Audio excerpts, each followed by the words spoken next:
Hi అందరికీ welcome back to our YouTube channel Bhavani Venkatesh vlogs. ఈరోజు అయితే బ్రేక్ఫాస్ట్ కోసం గోధుమ రవ్వ ఉప్మా చేశాను. అది ఎలా చేశాను అనేది నా స్టైల్లో సింపుల్గా చూపిస్తాను, చూసేయండి. ముందుగా అయితే ఒక మీడియం సైజు ఆనియన్, 2 పచ్చిమిర్చి, కొంచెం అల్లం కూడా సన్నగా కట్ చేసి పక్కకు పెట్టేసుకున్నాను. అండ్ స్టవ్ మీద నేను 1 గ్లాసు గోధుమ రవ్వకి 2 గ్లాసుల వాటర్ కాచుకుంటున్నాను ఇక్కడ స్టవ్ మీద.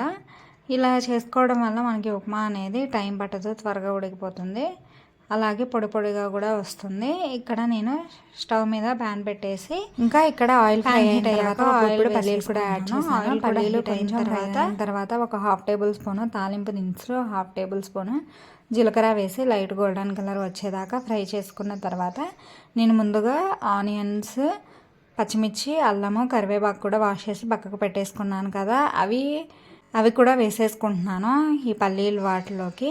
ఒకసారి వేసుకున్న తర్వాత కలుపుతూ ఫ్రై చేసుకోవాలి.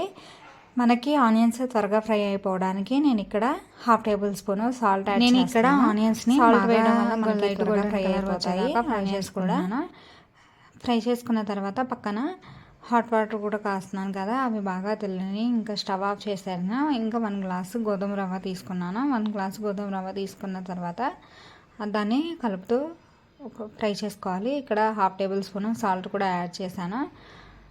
ఇంకా 2 గ్లాసెస్ ఆఫ్ వాటర్ యాడ్ చేస్తాను. ఈ టైంలోనే మనం సాల్ట్ కూడా అడ్జస్ట్ చేసుకొని వేసుకోవచ్చు, మొత్తం కలిసిపోతుంది. ఇలా పొడి పొడిగా వచ్చింది, భలే వచ్చింది, సూపర్గా చూస్తున్నారు కదా. ఇంకా దీనిలోకి మేమైతే పల్లీ చట్నీ కానీ షుగర్ కానీ వేసుకొని తింటాము. ఇంకా ఆ రోజు పల్లీ చట్నీ చేయలేదని షుగర్ యాడ్ చేసుకొని తినేసాము. సింపుల్ ప్రాసెస్లో ఈ గోధుమ రవ్వ ఉప్మా అయితే చాలా బాగా కుదిరింది. ఒకసారి మీరు కూడా ట్రై చేసి మీకు ఎలా వచ్చిందో కామెంట్ చేసేయండి. అంతే. ఇంకా వీడియో నచ్చినట్లయితే ఊరికి వెళ్ళిపోకపోతే ఒక చిన్న లైక్, షేర్, సబ్స్క్రైబ్ చేసేయచ్చు కదా. బాయ్ అందరికీ. Thanks for watching.